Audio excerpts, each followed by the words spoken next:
Hello, everybody. My name is John Cano, and I will be talking about the slow or student learning outcomes of reviewing and editing in my project 3.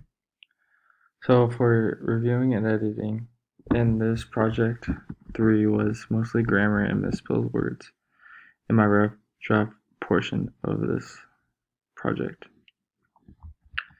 It was really crazy to see how many spelling errors I had.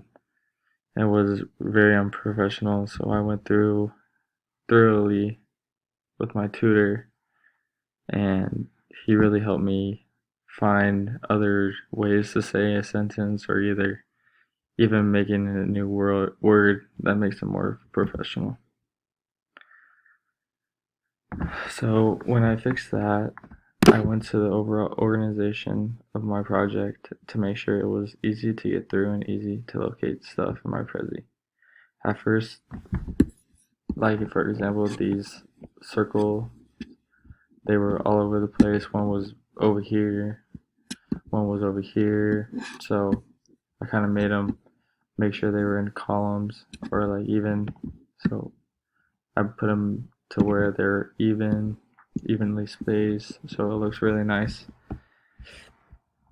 But also my primary audience was at first was athletes, because I thought this would be a great time to show how athletes could actually help in the community, even if it's a high school or even college. But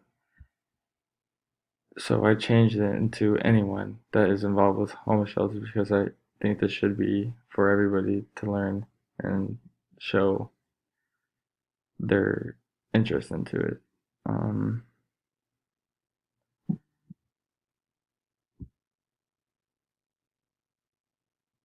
So at first, when I read through the assignment rubric and how I was gonna go forward, I had questions about how I would incorporate multimodal aspects into it, besides pictures and like figures that I could put in, or like even the labels. But so I included a video on how the code rules would be incorporated in this program, and the feedback from my peers was very helpful, because like I said, there was many errors, and it definitely helped me polish my project. Thank you for listening.